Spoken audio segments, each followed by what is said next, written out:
देखिए, दुनिया के शिशुपाल लोग रुक्मिणी चाहते हैं, लेकिन रुक्मिणी कभी शिशुपालों को नहीं मिलती। शिशुपाल का अर्थ होता है शिशु, पालः यश शिशुपाल।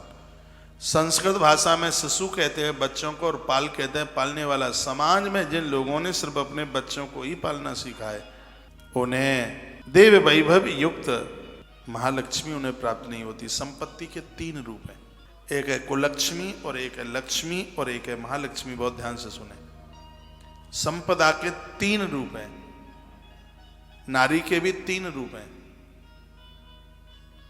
एक ऐसी नारी है जिसको भगवान मिलने को आते हैं। रोज मैं कल ही निवेदन कर रहा था कि जिस घर में सात्विक सदाचारणी नारी होती है, उस घर की देहली को रोजाना देवता प्रणाम करने को आते हैं। जिस घर में देवियां भगवान को भोग लगा करके अपनी रसोई शुरू करती हैं, गौ माता को चंदिया दी जाती है, जिस घर में अतिथि को आदर दिया जाता है, ऐसे घर की देहली पर देवता नित्य रोजाना उस घर की देहली को मत्था टेकने को आते हैं। और इस बात के ऊपर मैं बहुत जोर दे रहा हूं, आप सबके घर की एक रोटी गौ माता के नाम निकले। जैसे चंदिया कहते हैं, पहली रोटी गैया के नाम की, ये निकलनी ही चाहिए। आप राजस्थान के जन हैं, आपके घर से तो निकलती होगी। यज्ञ करने का जो प्रभाव है, गौ माता को रोटी देने का वही प्रभाव है। पुष्कर नाम की धरती पर एक बार मंत्रणा हुई थी साधुओं की मीटिंग हुई।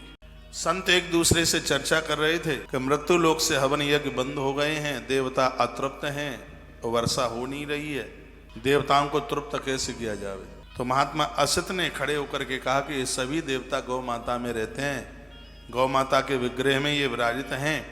इस बात का प्रचार करो कि सब गौ माता को घर की पहली रोटी दें, तो सभी देवता तृप्त हो जाएंगे। देवता तृप्त हो जाएंगे तो पानी समय से गिरेगा, वर्षा समय से होगी।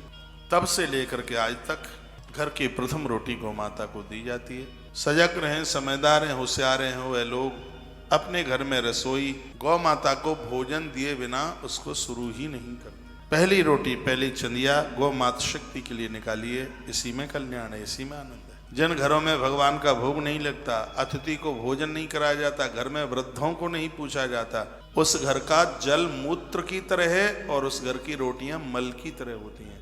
उसको मलमूत्र कहा गया है, वो खाने के लायक नहीं है, उसको विष्ठा कहा गया है। इसलिए घर में बुजुर्गों का ध्यान रखिए, आने वाले अतिथि का ध्यान रखिए। भगवान का भोग लगाए बिना तो कभी रसोई शुरू ही न हो।